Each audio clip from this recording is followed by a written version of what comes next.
Development Authority ekitongole kikujunanizibwa abahingi b'omwani omu ihanga omu district ya Kisoro hamwe na Rubanda yashoborera ku government eterima amaani mengi kurebeka ngo obuhingi bw'omwani bwayeyongera omu ihanga atyo niko kuhiga abantu okwongera amaani omu kuhinga omwani abo kuba tarimu kuferwa kwona. Omuri Kisoro tufunira omugisha gw'amaani omwa aha mwana guhingwa hanuya ku processing omwami oba kweta Richard owagorera Highlands Coffee guwiningire award ya gold omu France. Ruya nechan chamani kushanga ngu omwani student gumangu bweniro kuba kuhinga Kisoro konka kibire proven aha omunsi yona ngo mwana ogwo numurungi era gwafuna award ya gold.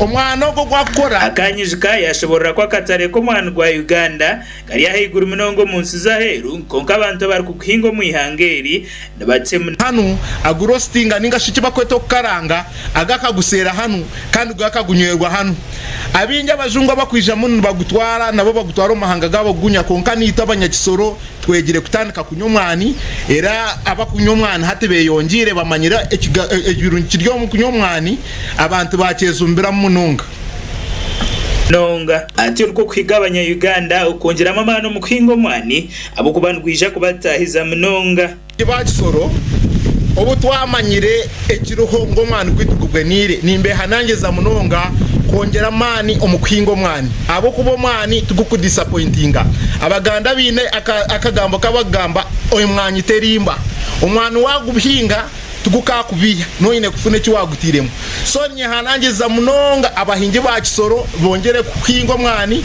abo ko omwani waguhinga ekiti kimwe no kisarura okumara emyaka 50 kukisiyobwire cyakura munongo kitema kigaka kisebuka ogaraka gukura no baso harvesting yo kumara emyaka 50 mwene bebinde bitwinga aha tunagira ngo akanyishika memory yayongera yashobora ku government ubahateriye negabe embebozo mwani ukurebeka ngo abantu bayongera kwinga omwani mu district ya Kisoro tonwire nugura omutwaro gwa Uganda tukagaruka twafuna mu gishito abanyakisoro kurabira mu kitongore cya UCDA government yaha abantu bana ebyoma ebyo gukora hamwani ogogu kwenda ngo bigu processing takiro kwenda no kutonoza ngaro twine byomba bino muri Kisoro na hati neje fame yindo hateri izoba harwe cyoma ekikutonera umwani so ni hanangiza abanyakisoro tukabura kwingo mwana twekwasa ngo twine katare twabura kwingo mwana twekwasa twabura kwingo mwana twekwasa ngo twine kutura gutonore mwana twafunire byoma bikurwa mu government tweyongere tuhingo mwana kwenda nyensya tufune mwakase Abel Bizimana nawe yahamya ku Uganda igabira abantu ba Kisoro mwani atiyo nko kubayiga bongera amano mu kuhinga omwani abo kubo mwani gwa Kisoro wina katare kamani umunsi yona. That Kisoro continues to shine in the products, especially agro products from our soils. It is already known on this on record that we have the best honey, the best peas, the best beans, the best tea, and now we are talking of the best coffee.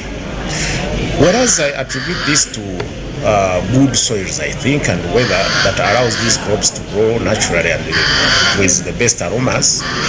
I also attribute it to good entrepreneurs that are trying to add value, and this time we are talking of Gorilla Highland Coffee, led by our brother Rugaya.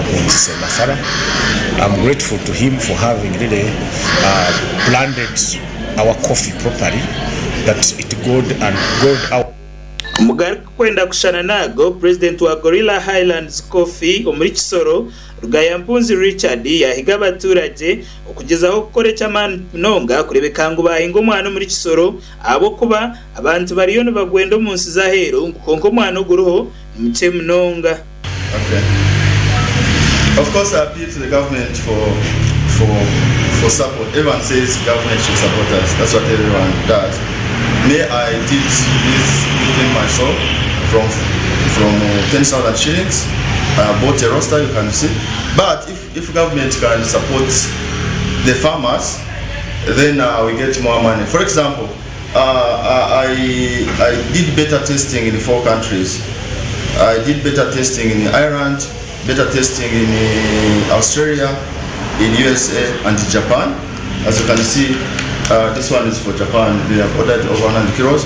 you can see I branded it according to their language. This is Japanese language.